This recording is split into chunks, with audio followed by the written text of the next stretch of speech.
to the Fretboard Journal podcast. I'm your host, Jason Verlinde, the publisher of the Fretboard Journal magazine. If you've never seen the Fretboard Journal, let me try to paint the picture for you. It is a keepsake print magazine, basically a coffee table book. Every issue is 128 pages. You subscribe, you get 4 issues with your subscription, and it's filled with all of these incredible guitar and music discoveries. We try so hard to make a magazine unlike every other guitar magazine you've ever seen. And on our podcast that we do, not only this one, but all the other podcasts we do, we try to share stories and viewpoints you're not going to find anywhere else. We're kind of the left of the dial guitar magazine. I've been doing it for 18 years. It's a total labor of love. We celebrate luthiers, we celebrate great players, acoustic and electric, and it's a lot of fun.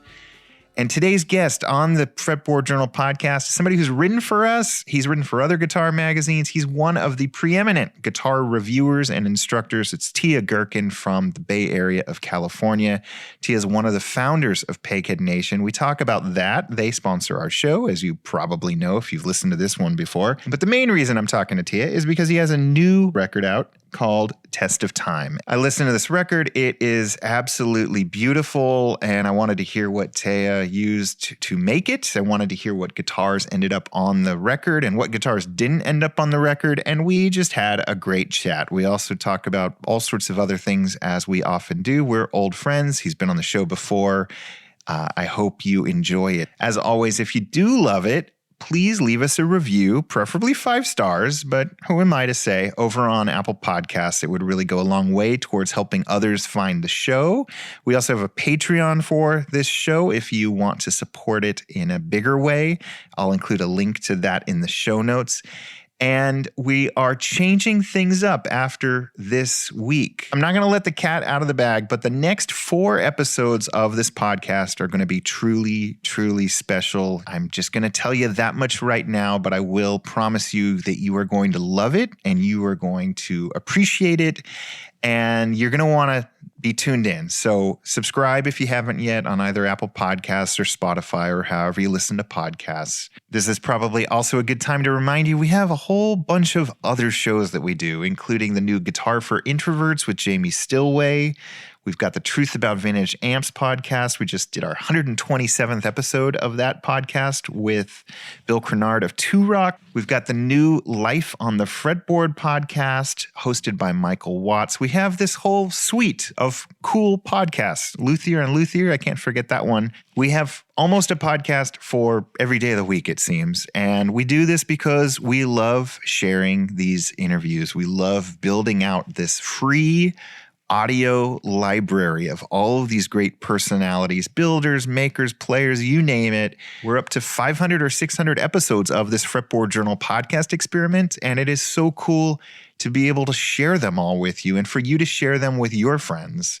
And they will live forever, which is a beautiful thing. One of the reasons they will live forever is because we have some sponsors. Our first sponsor is Teja's own Peghead Nation. This is one of the coolest music instruction portals around. It leans towards the Americana, bluegrass, and folk side of things, and the array of instructors is truly amazing, including many Fretboard Journal favorites. You can get your first month free or $20 off of any annual subscription with the promo code Fretboard when you check out. The promo code Fretboard will also get you 10% off of your first order at Stringjoy Strings. Again, just use the promo code Fretboard. They've got mandolin strings, acoustic guitar strings, electric guitar strings. I'm getting rave reviews from Fretboard Journal podcast listeners who've checked them out. Try them out. Doesn't cost much to try out new strings, and it might just change everything. We're also brought to you by iZotope, one of the handiest pieces of software you can use if you are doing any audio engineering, mastering, mixing, audio repair. You can use the discount code FRET10 and get 10% off of your order. And last, but definitely not least, we are brought to you by Seattle's own Mike and Mike's Guitar Bar. I just interviewed Mike Ball from Mike and Mike's Guitar Bar. It is a really cool guitar shop based here in Seattle, Washington. Although their internet presence is truly staggering. Acoustics, electrics, amps, synths, you name it. Check out their offerings, mmguitarbar.com. Like I said, Teja Gerken is our guest. The new Fretboard Journal 53 is hitting mailboxes around the world right now. Thank you for posting about it on Instagram. Thank you for telling me that you love the issue. It means a lot to me. We put our heart and soul into each of these editions. Our 54th edition is just around the corner. We're already midway through working on that behind the scenes. Lots of surprises, lots of fun for that. If anybody out there is in the greater Phoenix area, we are having a Fretboard Journal meetup at MIM, the Musical Instrument Museum, on February 18th. Roger Simonoff, one of the musical instrument world's true authorities, is going to be giving a little brief lecture to our readers and listeners on the legacy of Lloyd Loar. Roger just authored a book on Lloyd Loar too. I think he's going to have copies. And then on Friday, February 23rd, up here in Seattle, we are doing our annual Vintage Instrument Workshop at the Wintergrass Bluegrass Festival, one of the great bluegrass festivals in the world. It's fully indoors. It's beautiful. The amount of jamming and concerts and builders who are there is truly staggering. You can often run into folks like Wayne Henderson and other people who've been featured in our magazine. We're hosting a vintage instrument workshop. We're going to fill the stage with, $1 million worth of rare guitars we've sourced from our readers and friends. And we've got some top-notch players who are going to be putting them through their paces and riffing on it. And we'll film the whole thing, but to be there in person is truly, truly special. And then last but not least, our Fretboard Summit for 2024 is happening once again at Chicago's Old Town School of Folk Music. The dates for 2024 are August 23rd to 25th. You're going to want to be there. If you love anything that I put out, it's pretty much a celebration of all the things we love on the podcast and in the magazine. And we are not allowed to announce the lineup just yet, but let me just tell you, it's looking spectacular. So get a ticket while you can. 3-day passes are now available. Once again, thank you for tuning into this podcast. Thank you for subscribing to the Fretboard Journal magazine. It means the world to me. And this is finally my conversation with Teja Gerken all about Test of Time, his new record. Welcome aboard, Teja. Thank you. We're already having too much fun. Well, thanks for having me, Jason. We could talk about all sorts of stuff. We were just talking about NAMM. We could talk about Peghead Nation, which I do have some questions about. But first and foremost, I got a CD in the mail, and it's also online streaming. It's everywhere. Now it's everywhere. When I sent it to you, it wasn't everywhere yet, but now it is. Yeah, Test of Time. Indeed. You drive me nuts because you're such a good fingerstyle player. You can basically just do every style. And for many of us, we're still trying to crack the code on like a John Fahey tune. Well, it's interesting because that's sort of the feedback I've gotten from a bunch of people. It's like, oh, it's such an eclectic mix of tunes. And I don't really, I suppose that's correct. I don't really think of it like consciously putting that together. It's just music that I like. And, it's about half tunes that I wrote and a bunch of arrangements. And, it's just kind of, I say this in the liner notes, but it's kind of the way I would play a show. There'll be some originals, and some of it gets a little bit into the modern fingerstyle thing. Some of it is a bit more sort of traditional sounding. There's a couple of Celtic tunes on there. I do a John Coltrane tune and I do a Bach tune. So I've kind of have it all covered. When you started out going down the fingerstyle path, yeah. What was your entry point? What were you really hooked on? Well, I started playing guitar when I was a kid. My dad played guitar, and technically I've been playing guitar since I was about 6. But then I got I got seriously into it as a teenager, as most people do. In terms of fingerstyle, it was sort of a mixture of hearing some classical guitar and John Renbourn. He, if people ask me who is your one big influence, I always say John Renbourn. And my dad was into Pentangle, and we had some of those records at home, and also kind of, finger picking from Crosby, Stills and Nash and that kind of stuff. Just sort of learning very basic finger picking. And then when we still lived in Germany, this is in the mid 80s, I took some classes at this music school in Munich. And this guy was teaching us like House of the Rising Sun and stuff like that, basically doing finger picking arrangements of that. And then from there, I kind of jumped. Well, I took classical guitar lessons for a while in college, and I got into flamenco guitar for a little bit. And then I sort of jumped right to sort of Michael Hedges and all that kind of, it's interesting to think about it now because it's sort of, I jumped into Michael Hedges pre all the other sort of slapper tappers, Preston Reed and Andy McKee and all that stuff wasn't, Preston was probably on the scene, but I wasn't aware of him yet.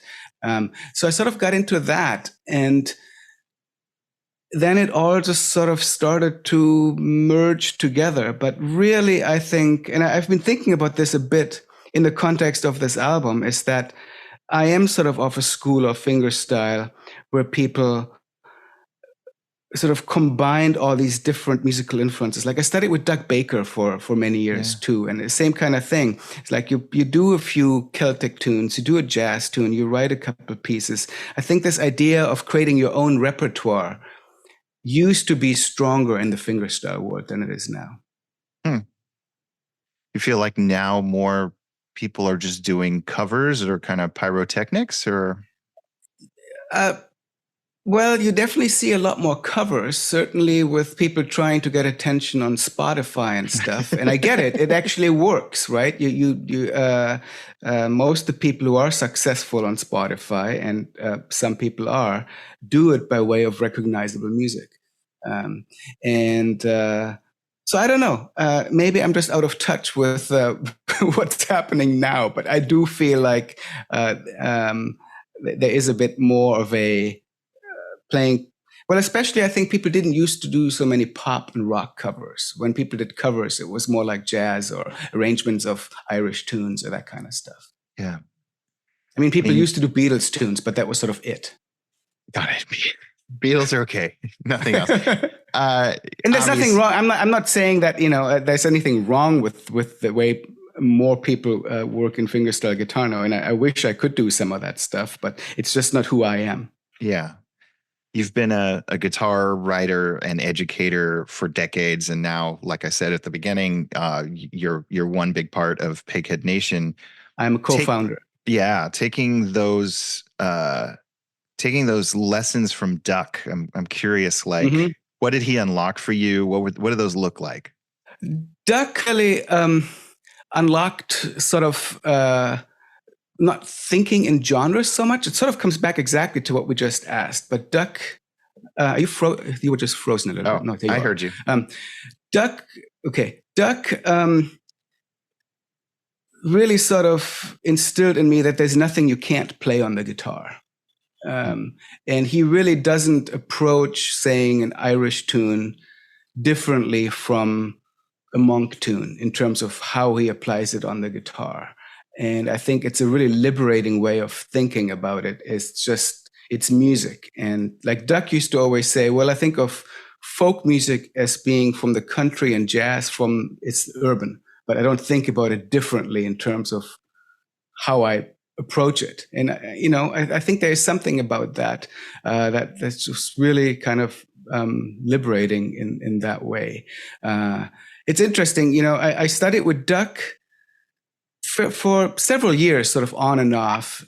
And I also studied with Peppino D'Agostino, and we kind of worked on two very different things. Like with Duck, it was basically I worked mostly on his arrangements with him and, a wide range of things. Whereas with Peppino, we worked more on sort of developing my own sort of compositions and style and things like that. And so both were great teachers. Duck is a wonderful teacher. And the other thing that was great about studying with Duck is that he just introduced me to so much music.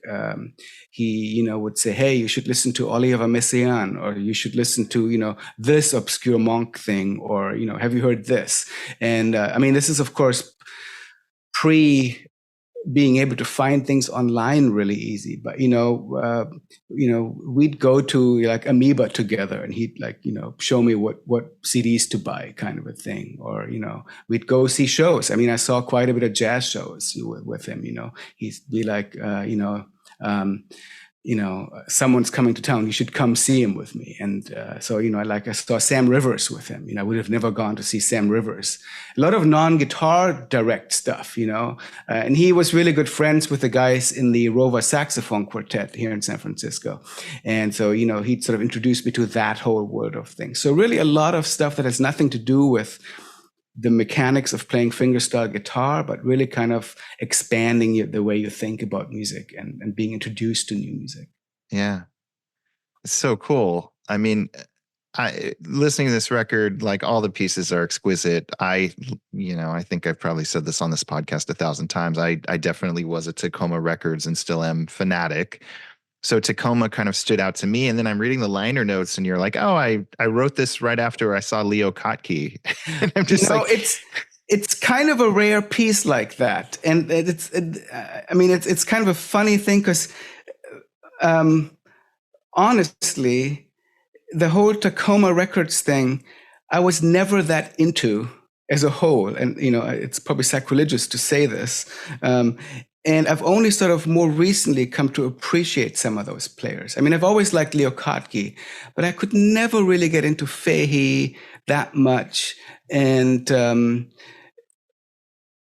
but I've sort of learned to appreciate their playing and certainly their place in the history of fingerstyle guitar a lot more. So yeah, I went to see Leo Kottke in Petaluma. This a few years ago, and I went with my friend Mokai, who's a great Bay Area fingerstyle guitarist.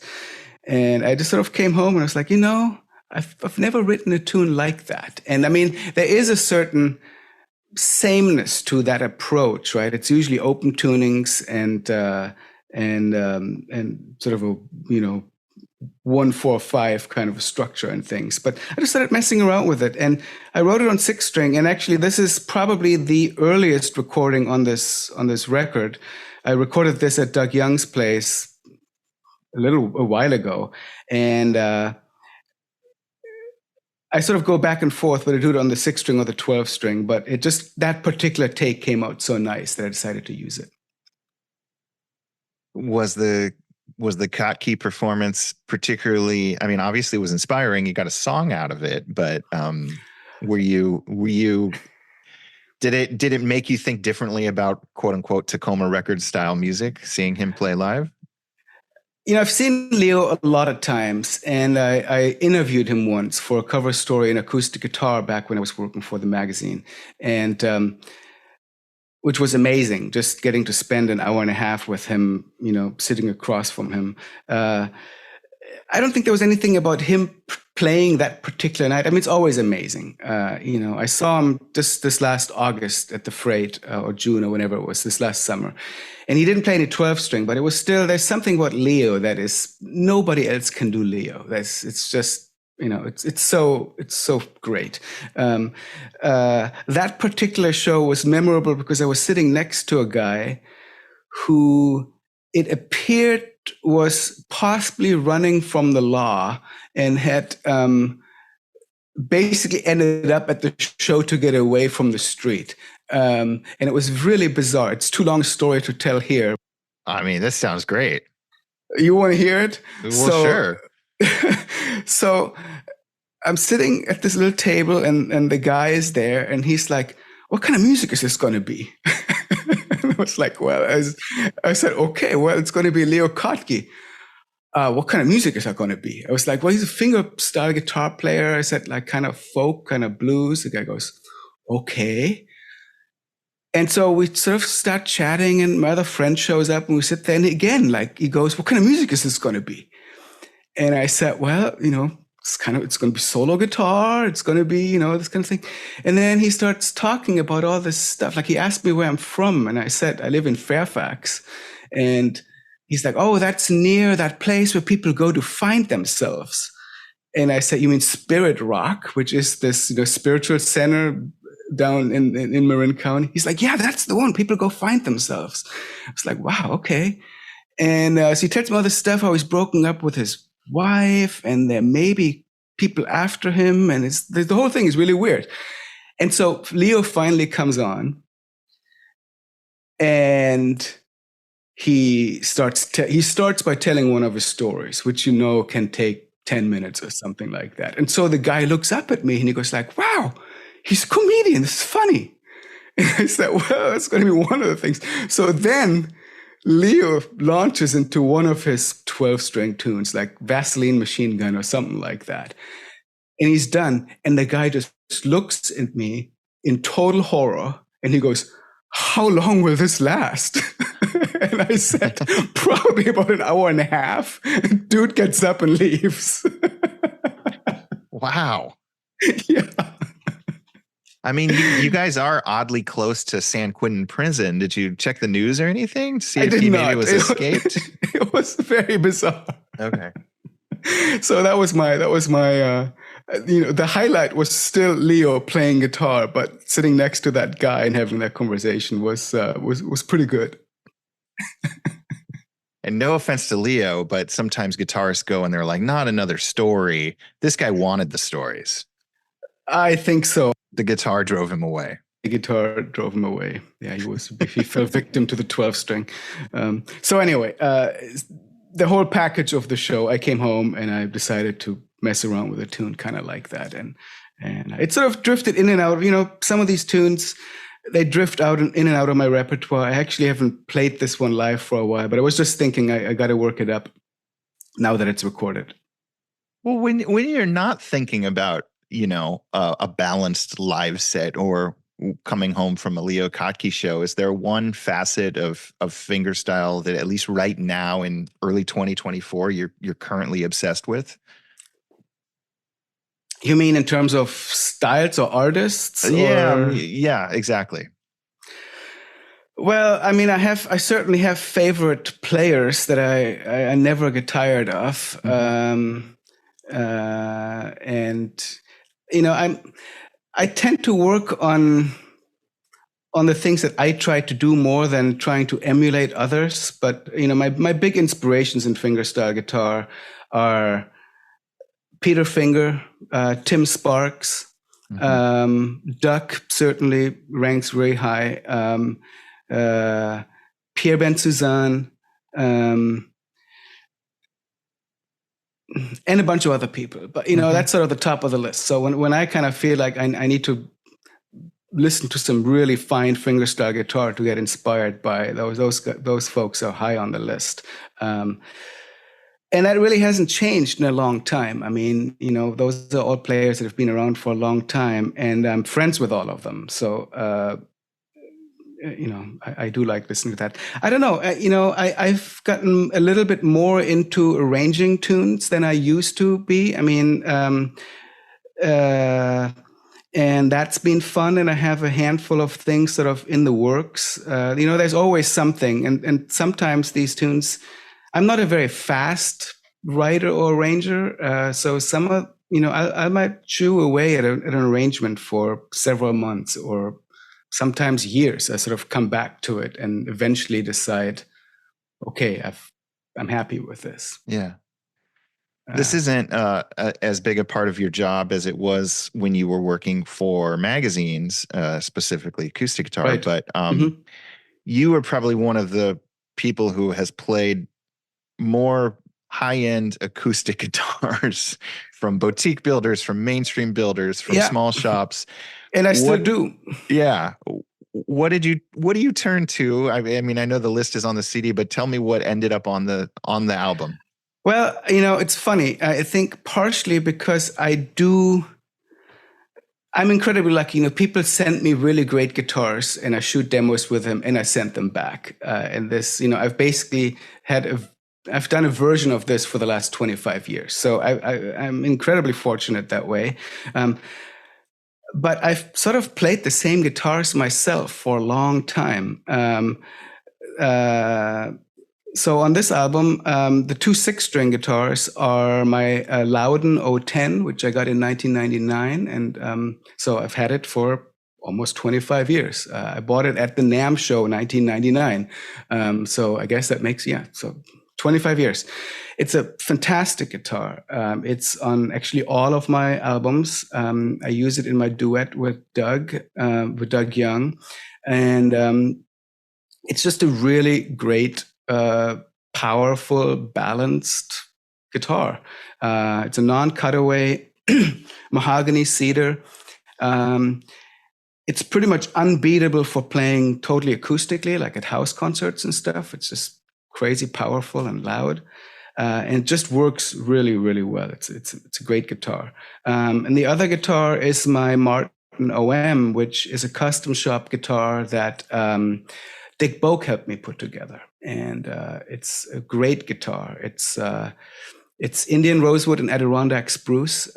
Dick picked the woods for me, and it's kind of like a Schoenberg soloist in that it's a OM with a cutaway. It's got the wide, I think it's 2 3/8 inch string spacing at the saddle, but it's got more of a contemporary rounded neck rather than the V neck. And it sort of has a 21 style appointment. So basically what in the order process, at the time they were making the OM 18V, and we sort of took that for the appointments and the shape and then changed everything. So it was like the order form, I think, was OM 18V, but with Indian rosewood, Adirondack spruce, different neck shape, no fingerboard inlay, but we kept the 18 style appointments, and somehow that way, like the pricing and stuff worked out. I don't know why, but so that was you cracked the code. It's kind of like the way I tend to think of it. If Martin made a cutaway OM 21 in 1930, this is probably kind of what it would have been like. Interesting. Yeah. It's a fantastic guitar. It's a 2004, so it's going to be 20 years old this year. And it's sort of my main performance guitar, even though I use the Lowden live a lot too. But if I grab one guitar, it's the Martin. In terms of why I used one or the other on the album, it just sort of decided I could have done everything on one or the other. It just sort of, some days I felt like playing one, one had fresher strings on it when I wanted to record it or something like that. They're both great guitars. So those are the 6 strings. The 2 12-string tunes, I used a Taylor 355 that I've also had for, I think it's a 2000, and I got it new. And I also used it on the Postcards record. So it's another guitar I've had for a long time. It's... I got it. Actually, I think I used on my first album, On My Way, I used the 355 that I'd had in for review at Acoustic Guitar, and I actually took it to the studio and recorded that tune. And then shortly thereafter, I was like, okay, I got to have one of these of my own. So I ordered one, and I had to make it without fingerboard inlay. Most of all the guitars that I've had made or that I've ordered, I kind of like a plain fingerboard, like a classical guitar. I still, of course, need the side dots, but so I had to make it, and they usually wouldn't do it on a 300 series, but they said, okay, we'll do it for you. And so it's cool. I always wanted one of the Leo Kottke model Taylors, but this was about half the price, and it's worked out really, really great. It's not an expensive guitar, but it's a really good sounding one. And I've gone back and forth whether it's I usually tune it in DADGAD, but I've gone back and forth whether I tune it to pitch with light gauge strings or tune it down sort of Leo Kottke style with heavier strings. And both the tunes on this album are tuned to pitch. I kind of say, I've been in my Ralph Towner phase, where before I was in my Leo Kottke phase. So, but it's funny because just now I've gone back to tuning it down a whole step with heavier strings. So I kind of need a second 12-string, I think. Yeah, clearly. So the National that I used for Neil Gau's lament for the death of his second wife was a Scottish tune that, people who sort of play the Celtic repertoire know. A lot of people play it on fiddle, and Steve Boffman has a beautiful guitar arrangement, which I sort of used as the foundation for my arrangement. But I decided to play it on slide on this National, which is a very special guitar to me. It used to belong to Dale Miller. I don't know if you remember Dale. He was a Kicking Mule Records artist back in the 70s. He passed away almost exactly 10 years ago in 2013. And he was a good friend of mine. He lived in Berkeley. And I hosted a tribute show to him at the Freight that had a bunch of great Bay Area fingerstyle guitar players.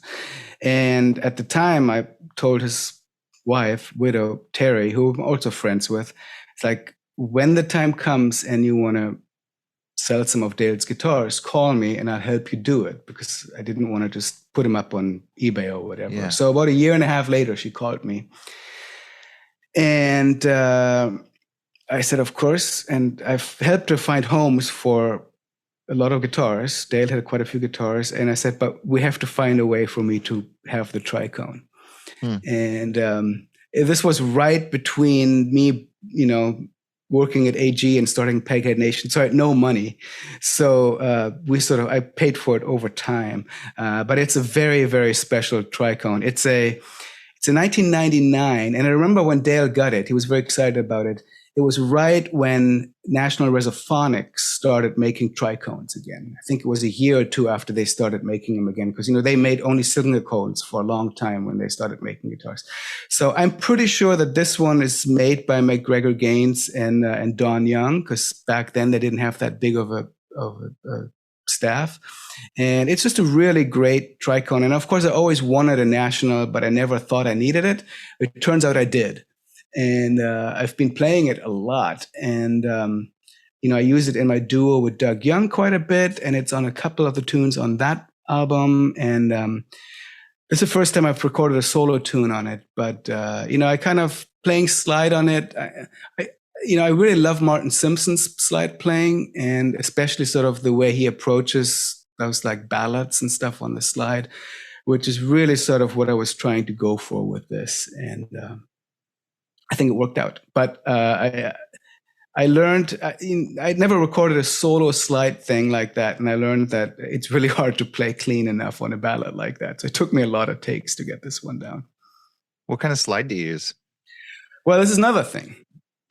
I thought I knew what slide I liked, and actually I have it right here. People won't be able to see it in the podcast, but I can show you. Yeah. So I have one of these Martin Simpson signature slides that Paul Humiller, Dream Guitars, was selling probably about 20 years ago or something like that. And it's brass, and it's it's got the sphere inside, so it's thicker on one end than the other end, which gives you a great weight distribution. And that's what I've always been using, and I prided myself in the tone I was getting from it. But I found that it was pretty noisy recording with it, so I ended up using a ceramic slide. Oh, who's making those? I think the one I have is a Dunlop one. Okay. I have a few of them.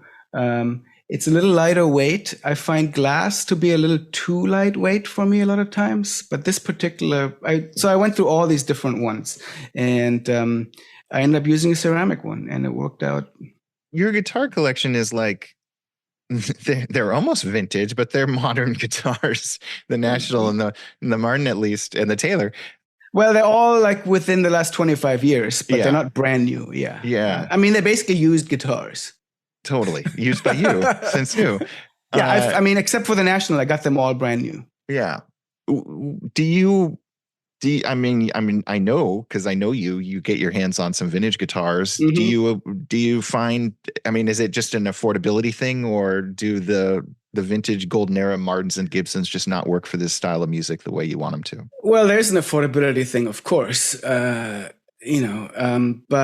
I'm very fortunate that I live about 25 minutes away from Eric Schoenberg's shop, and so I hang out there quite a bit. And I really didn't get vintage guitars until I started hanging out at Eric's about 20 years ago or so. And I just vividly remember the moment that he handed me his OM45 Deluxe that he still had at the time. And it was like, oh my God, I mean, that guitar, not only, I don't need to tell you or the listeners, it's one of the most rare guitars ever made. It was also just an amazing sounding and playing guitar. He sold it since. I don't know who owns that one now, but you probably do. But anyway, and that's basically why I love OM so much. I do think OMs are basically the ideal fingerstyle guitar. I've played a lot of vintage OMs at Schoenberg's, and most of them are pretty amazing. And some of them, the interesting thing about vintage guitars is I think, when I was coming up and getting into guitars in, the early 90s, started working at a guitar shop and all these kind of things, you always heard, well, these companies like, Taylor and Santa Cruz and Collings, they came around because there just weren't any guitars that were easy to play back in the day. But you go and you play some of these OMs from 1931 or whatever, and some of them have totally contemporary necks. They're great playing guitars. There's nothing clunky or baseball neck about them or anything like that. And you kind of go like, well, what about those guitars? Did all those luthiers in the early 70s not ever get around those guitars? And so I don't know, because a lot of them really are fantastic playing guitars. But they do often have little issues. They're old guitars. They're tired guitars in some cases. So I don't know whether I'd be ready to sort of jump down the vintage. If cost was not an issue, whether I would do it. We certainly have better new guitars than ever before. So I don't know. I don't really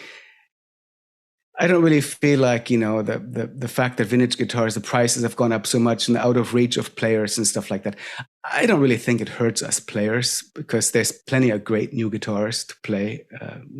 That's sort of how I feel about it. I do have, sort of back to this thing of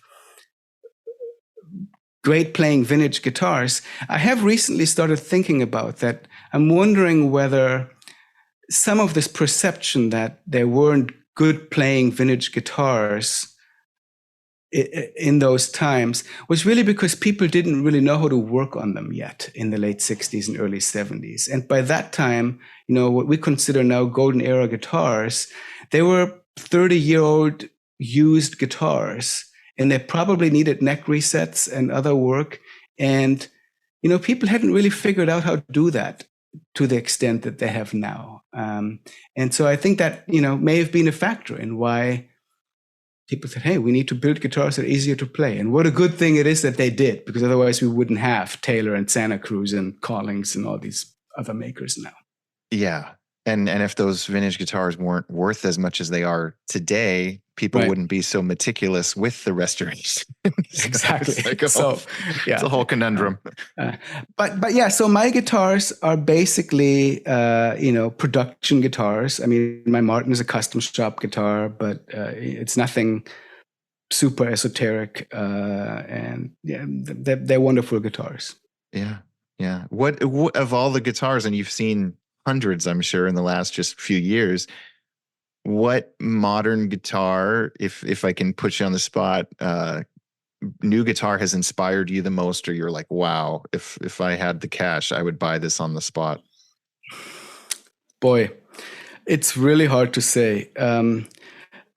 I play with Doug Young a lot, as you know, and he's my duet partner. And I should also give him a shout out because he mixed and mastered this album, and he did a fantastic job. I started out recording at his place because he's got a great home studio. And in the end, I decided that I played better with my inferior microphones, but the comfort of my own garage. And so I did most of the recording at home, and he mixed and mastered. But, Doug has probably one of the most amazing collections of high-end luthier-made guitars of anybody. It's just stunning. So I spent quite a bit of time at his place, and I play all those guitars, and they're fantastic.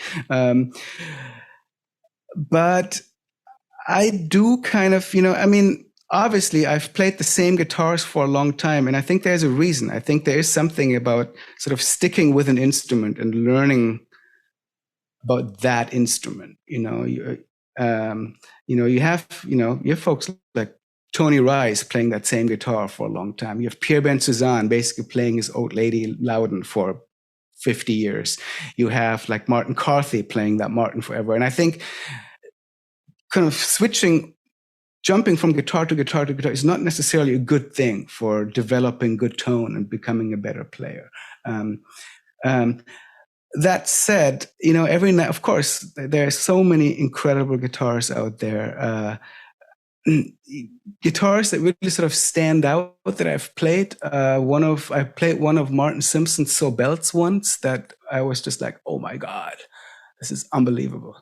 I've played other Sobelts that didn't really do much for me, but this one, incredible. I remember playing, Woody Mann had a Franklin that was unbelievable.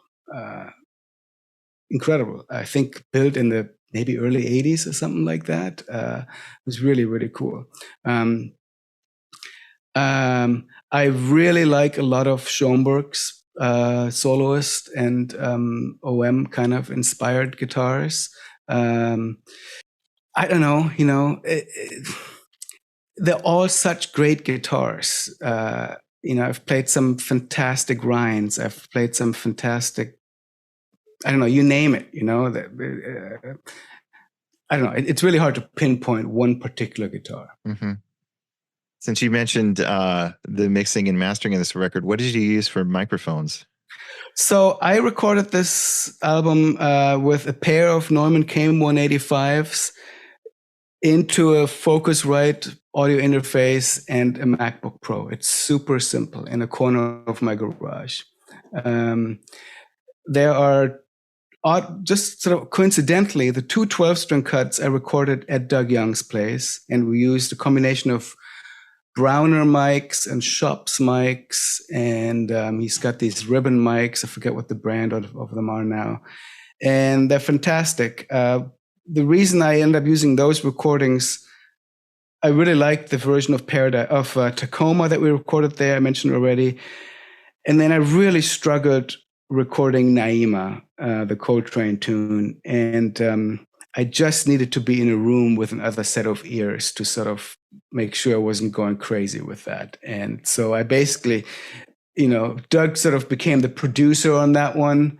And we happened to be at his place and used his amazing mics.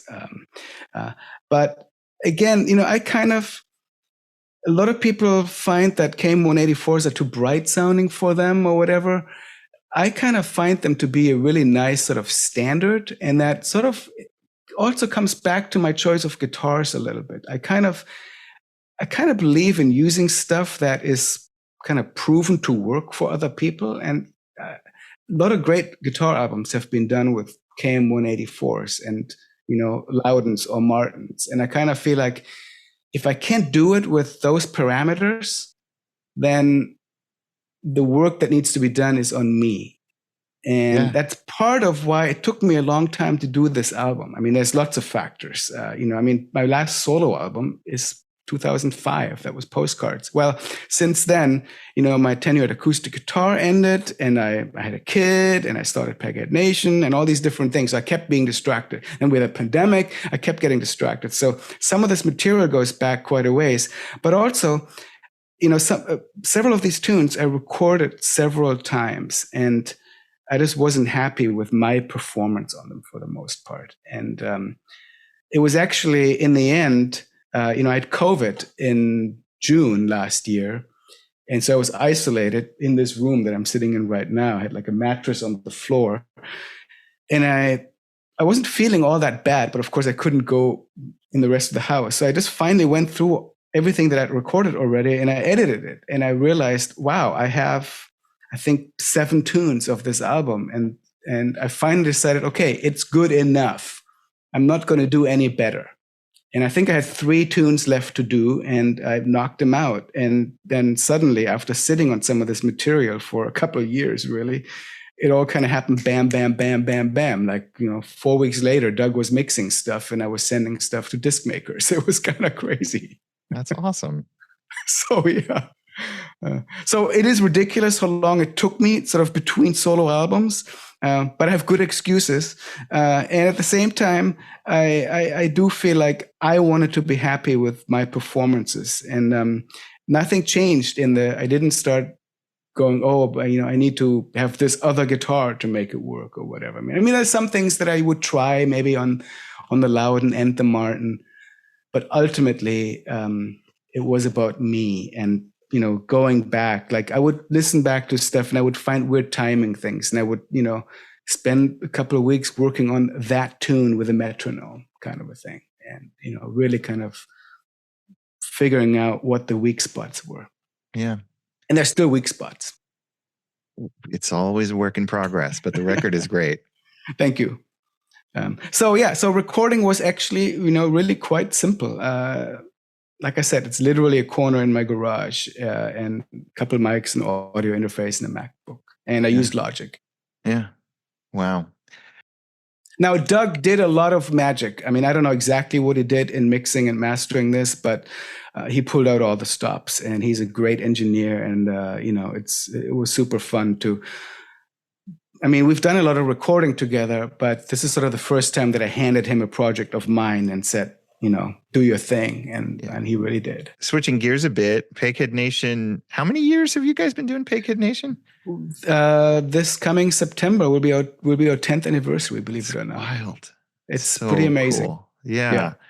I sing your praises every week on this podcast. Thank you for sponsoring. Yes, of course. How are things going? What's new?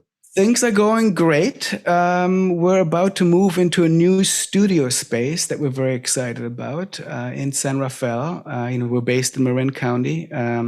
At least Dan Gable and I are still in Marin County. Scott Nygaard, our third partner, has been living in Chile for the last year and a half and is basically down there permanently. So he is still working with us full time. We see him on Slack and Zoom. We actually Zoom him into video shoots, and he sort of directs from Zoom, and it's going really well. We've had really steady growth. Basically, every year has been better than the year before. We're up to, I think, almost 70 courses now, and it's just been really, really satisfying to see this thing grow and thrive, and obviously, support the three of us. I mean, it's basically all we do. I mean, I play and everything, but Peghead Nation is the job, and I feel really fortunate to be able to do that kind of work that nurtures me, and that I get to work with really great people. I mean, I've known Scott and Dan for 25 years now because we worked together at acoustic guitar. They had both started at acoustic guitar just before I did. So my entire 17 years there, the three of us worked together. And then we ended up leaving within a few months of each other. And so we have, 25 years of working together under our belts. And it's great to be able to do this kind of thing with, people who I respect, who I am good friends with, and who, we have compatible skill sets. That's a great thing. It's like it wouldn't work if the three of us were good at exactly the same things. So it's just really worked out. And of course, working with all our instructors is amazing. I mean, sometimes I have to pinch myself when I'm in there with, John Reichman or Matt Monasteri or whatever, because not only are they great players, but they are great players who love to teach and who are really good at teaching. And it can be really magical just to be in the studio and sort of witness this thing coming together. Yeah. I absolutely love your lineup of instructors, many of whom have been in our pages or come to our Fretboard Summits. And there's an eclecticism to the whole thing, which speaks to me, but also all the core stuff.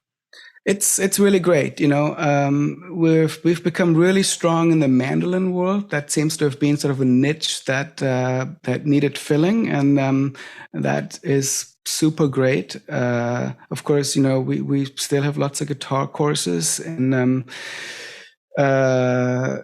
more stuff coming. Basically, we're always sort of working on developing new things, and like I said, we're about to move into a new studio space February 1st, and it's a bigger space than we've had, so it's going to be a little bit more of sort of a Peghead headquarters, which we're really excited about. And so yeah, it's really great. It's been super satisfying, and if people haven't checked it out,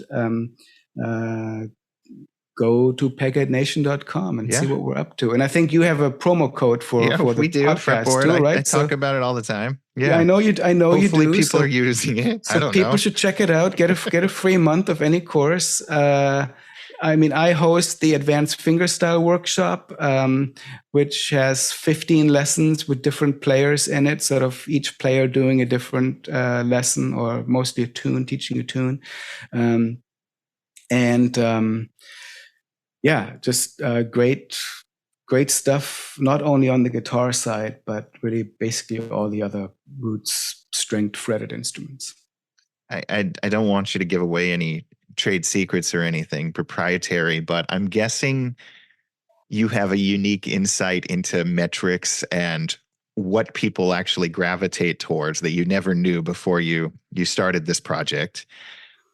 Is there anything interesting you've discovered over doing this thing for 10 years where you're like, oh, people drop out after week 2, or people are really into learning blank, or people rewatch this thing more than I would have ever thought?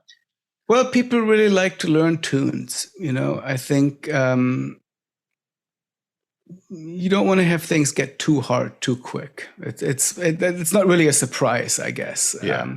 And it's important to, as you're teaching these lessons, it's important to make sure you repeat things often enough. And, play along tracks that we have are really popular because people can go and they can download them to their phone or whatever and just kind of play along with just the audio with things.